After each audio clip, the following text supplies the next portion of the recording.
Latest polling shows you look to be losing some ground at the halfway point at the election. Why do you think that is? Well, Bridget, we're the underdog. The Prime Minister's already talking about a third term, but what I want to talk about is how we can help Australians. We want to cut the fuel excise by 25 cents a litre.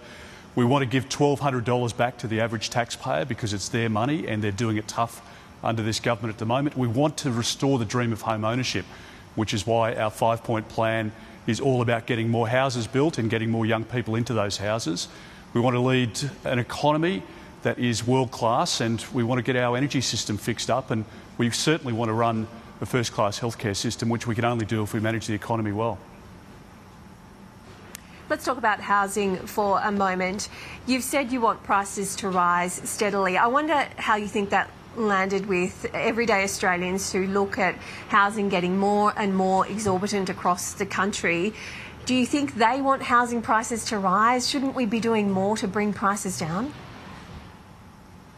Well, Bridget, if you've got a house that you've just bought and you've got a $500,000 mortgage and your house goes down by $100,000 under Labor and your mortgage is worth more than the house itself, then that's not a good situation for you. So, no, we don't want house prices to plummet. Labor's recession in the 80s and 90s did exactly that. Now, this is the biggest spending government since that bad Labor government. What we need to do is to make sure that we've got enough supply coming in. The first point of our plan is that we have $5 billion which works with councils to release 500,000 blocks of land. We cut migration by 25% and make sure that we can put more young people into homes through the tax deductibility on the first $650,000 of their mortgage. That helps them get the loan, but it also helps them service the loan to pay it back. And if we can do that, we can restore that dream of home ownership, which people have lost at the moment. Labor's created this housing crisis over the course of the last couple of years because they've slowed down the construction rate, so they've slowed down the supply of houses coming online.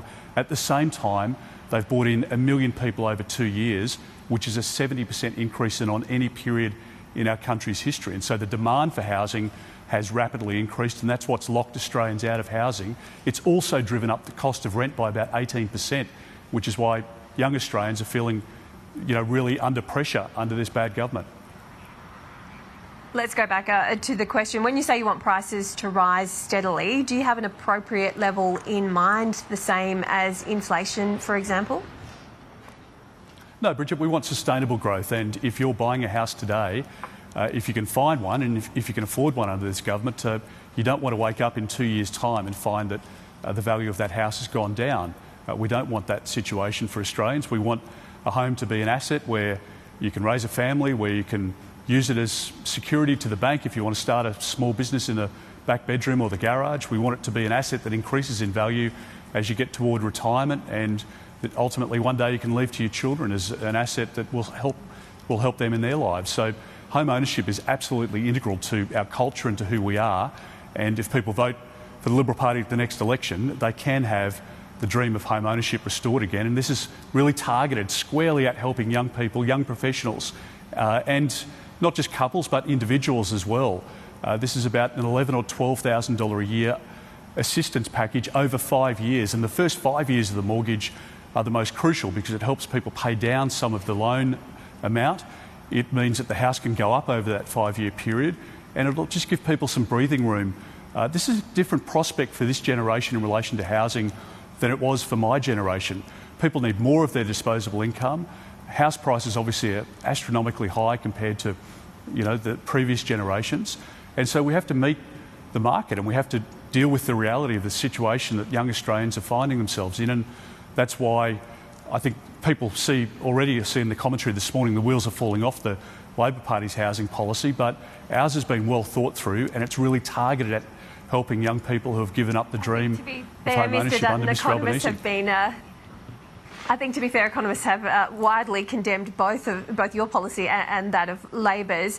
I wonder about migration and the kind of skills and the tradies needed to build houses, because this morning the Housing Industry Association says we don't have enough people to be building the houses that we need in this country. Would you look at increasing skilled migration to ensure we've got the tradies to build the houses?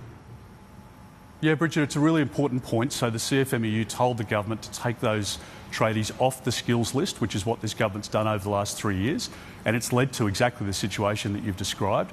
we've already announced that we will make sure that at the top of that list goes those tradies and their skills. We want those people to come here in the migration program because we want to increase the number of people who are involved in construction.